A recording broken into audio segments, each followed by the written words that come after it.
ಒಂದು ಧರ್ಮದ ಮಹಿಮೆ ಇದೆ.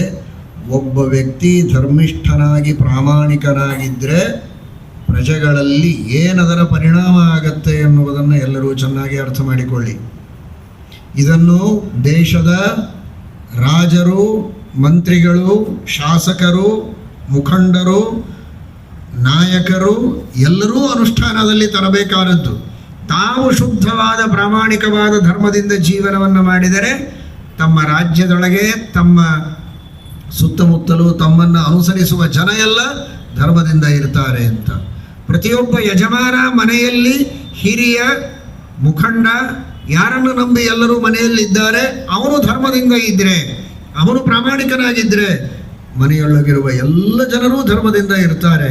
ಅವರೆಲ್ಲರಲ್ಲಿಯೂ ಈ ಗುಣಗಳು ಬರ್ತವೆ. ಯಾವ ರೀತಿ ಸಾಂಕ್ರಾಮಿಕ ರೋಗಗಳಿವೆ, ಒಬ್ಬನು ಕೆಟ್ಟ ಅಂದರೆ ಎಲ್ಲರೂ ಕೆಡ್ತಾರೆ ಅಂತ ಮಾತ್ರ ಹೇಳ್ತಾರೆ. ಆದರೆ ಅದು ಮಾತ್ರ ಅಲ್ಲ. ಹಣ್ಣು ಒಂದು ಕೆಟ್ಟರೆ ಎಲ್ಲ ಹಣ್ಣುಗಳನ್ನು ಕೆಡಿಸ್ತದೆ. ಆದರೆ ಒಂದು ಹಣ್ಣು ಚೆನ್ನಾಗಿರೋದನ್ನು ಕೆಟ್ಟ ಹಣ್ಣುಗಳ ಜೊತೆಗೆ ಇಟ್ಟರೆ ಕೆಟ್ಟ ಹಣ್ಣುಗಳೆಲ್ಲ ಒಳ್ಳೆಯದೇನಾಗುವುದಿಲ್ಲ. ಆದರೆ ಒಬ್ಬ ಸಜ್ಜನನಲ್ಲಿ ಆ ಸಾಮರ್ಥ್ಯ ಇದೆ. ಒಬ್ಬನೇ ಒಬ್ಬ ಸಜ್ಜನ, ಕೆಟ್ಟವರೇ ಸುತ್ತಲೂ 1000 ಜನ ಇರಲಿ, ಎಲ್ಲರನ್ನೂ ತಿದ್ದುವಂತಹ ಸಾಮರ್ಥ್ಯ ಒಬ್ಬ ಸಜ್ಜನನಿಗೆ ಇರ್ತದೆ. ಅದೇ ನಿಜವಾಗಿರುವಂತಹ ವ್ಯಕ್ತಿತ್ವ. ಅದು ಯುಧಿಷ್ಠಿರನಲ್ಲಿರುವಂತಹ ವ್ಯಕ್ತಿತ್ವ. ಯುಧಿಷ್ಠಿರನಂಥ ವ್ಯಕ್ತಿತ್ವ ಬರೋದಕ್ಕೆ ಸಾಮಾನ್ಯರಿಗೆ ಸಾಧ್ಯವಿಲ್ಲ. ಆದರೆ ಪ್ರತಿಯೊಬ್ಬ ವ್ಯಕ್ತಿಯೂ ಕೂಡ ತನ್ನ ಜೀವನದಲ್ಲಿ ತಾನು ಹೇಗಿರಬೇಕು ಅನ್ನುವುದನ್ನು ಅರ್ಥ ಮಾಡಿಕೊಳ್ಳಬೇಕಾಗಿದ್ದರೆ ತಾನು ಯಾವ ಪರಿಸರದೊಳಗಿದ್ದಾನೋ, ಯಾರ ಮಧ್ಯದಲ್ಲಿದ್ದಾನೆ, ಅವರೆಲ್ಲರನ್ನೂ ಧರ್ಮ ಮಾರ್ಗದಲ್ಲಿ ತಿರುಗಿಸುವಂತೆ, ಅವರೆಲ್ಲರಲ್ಲಿಯೂ ಗುಣದ ಬೀಜವನ್ನು ಬಿತ್ತಿ ಬೆಳೆಸಿ ಹೆಮ್ಮರವಾಗಿ ಫಲವನ್ನು ಉಣಬಡಿಸುವ ರೀತಿಯಲ್ಲಿ ತನ್ನ ವ್ಯಕ್ತಿತ್ವವನ್ನು ಬೆಳೆಸಿಕೊಂಡ್ರೆ ಅವನು ನಿಜವಾದಂತಹ ಸಜ್ಜನ ಎಂಬುದಾಗಿ ಮಹಾಭಾರತ ನಮಗೆ ಸಂದೇಶವನ್ನು ನೀಡುತ್ತಾ ಇದೆ. ಇಂತಹ ಮಹಾಭಾರತದ ಸಂದೇಶವನ್ನು ತಿಳಿಯುವ ಪ್ರಸಂಗದಲ್ಲಿ ಸತ್ಯಧರ್ಮತೀರ್ಥ ಶ್ರೀಪಾದಂಗಳವರ ಬಗ್ಗೆ ಕೆಲವು ಮಾತುಗಳನ್ನು ಮಾತ್ರ ತಿಳಿಯೋಣ. ಸತ್ಯಧರ್ಮತೀರ್ಥ ಶ್ರೀಪಾದಂಗಳವರ ಕೊಡುಗೆ ಅಪಾರವಾದದ್ದು. ಅನೇಕ ಗ್ರಂಥಗಳನ್ನು ಅವರು ರಚನೆ ಮಾಡಿದ್ದಾರೆ. ಒಂದೊಂದು ಗ್ರಂಥಗಳನ್ನು ರಚನೆ ಮಾಡಿಕೊಟ್ಟದ್ದು ಒಂದು ದೊಡ್ಡ ಉಪಕಾರ. ಆ ದೃಷ್ಟಿಯಲ್ಲಿ ಒಂದೊಂದು ಗ್ರಂಥಗಳನ್ನು ರಚನೆ ಮಾಡಿಕೊಟ್ಟು ಅವರು ಉಪಕಾರ ಮಾಡಿದ್ದಕ್ಕೂ ಒಂದು ಪ್ರತ್ಯೇಕವಾದ ನಮನವನ್ನು ಅವರಿಗೆ ಸಲ್ಲಿಸಿ ಕೃತಜ್ಞತೆಯನ್ನು ಅರ್ಪಿಸಿ ಅವರ ಅನುಗ್ರಹವನ್ನು ಪ್ರಾರ್ಥನೆ ಮಾಡುವುದು ನಮ್ಮ ಕರ್ತವ್ಯ. ಯಾವುದೇ ಟಿಪ್ಪಣಿಕಾರರು, ಗ್ರಂಥಕಾರರು, ಮಹಾನುಭಾವರು ಅವರ ಉಪಕಾರವನ್ನು ಸ್ಮರಣೆ ಮಾಡಬೇಕಾದದ್ದು ನಮ್ಮ ಕರ್ತವ್ಯ. ಆ ದೃಷ್ಟಿಯಲ್ಲಿ ಸುಮಾರು 34 ಶ್ಲೋಕಗಳನ್ನು ಕೇವಲ ಅವರು ಗ್ರಂಥಗಳ ರಚನೆ ಮಾಡಿದ್ದರ ಬಗ್ಗೆ ಉಂಟು. ಅದರಲ್ಲಿಯ 3-4 ಶ್ಲೋಕಗಳನ್ನು ಮಾತ್ರ ತಿಳಿಯೋಣ. ಅತ್ಯದ್ಭುತಂ ಭಾಗವತಾಖ್ಯ ರತ್ನಂ ಅಪೂರ್ವ ಭೂರಿಯರ್ಥ ಸಮರ್ಪಣೇನ ಸ್ವೀಕೃತ್ಯ ಯೋಧಾದ್ಭುತ ಸಜ್ಜನೇಭ್ಯಃ ತಂ ಸತ್ಯಧರ್ಮಾಣಮಹಂ ಭಜೇ ವಿದೇ. ಸತ್ಯಧರ್ಮತೀರ್ಥ ಶ್ರೀಪಾದಂಗಳವರು ನಮ್ಮೆಲ್ಲರಿಗೆ ತಲುಪುವಂತೆ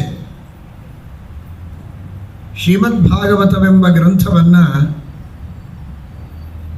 ತಂದುಕೊಟ್ಟಿದ್ದಾರೆ ಅಂದರೆ ಯಾರಿಂದ ತರಬೇಕು?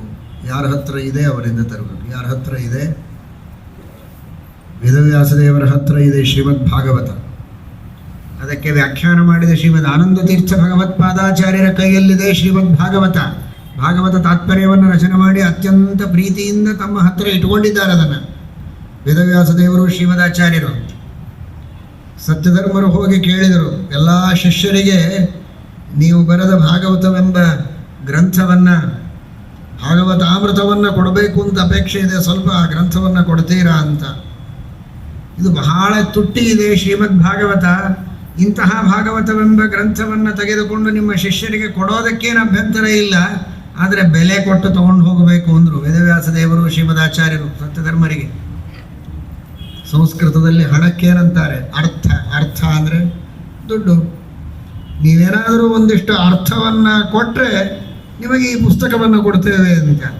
ಸತ್ಯಧರ್ಮರಂದರು, ನೀವು ಎಷ್ಟು ಬೆಲೆ ಹೇಳ್ತೀರಿ ಅಷ್ಟು ಕೊಡೋದಕ್ಕೆ ನನ್ನಲ್ಲಿ ಎಷ್ಟು ಶಕ್ತಿ ಇದೆ ಅಷ್ಟು ಬೆಲೆ ಕಟ್ಟಲಿಕ್ಕೆ ನಾನು ತಯಾರು ಅಂತ ಹೇಳಿ ಬೇಕಾದಷ್ಟು ಹಣ ಕೊಟ್ರಂತೆ. ಇವರೇನು ಹಣ ಕೊಡಬೇಕು? ಯತಿಗಳು, ಸನ್ಯಾಸಿಗಳು, ವಿರಕ್ತರು ಹಣ ಎಲ್ಲಿಂದ ಕೊಡೋದು? ಅದಕ್ಕಂದ್ರು ಅರ್ಥ ಕೊಡಬೇಕಲ್ಲ. ಒಂದೊಂದು ಶ್ಲೋಕಕ್ಕೆ 10, 20, 30 ಅರ್ಥಗಳನ್ನು ಹೇಳ್ತೇನೆ, ಆ ಭಾಗವತವನ್ನು ಕೊಡ್ರಿ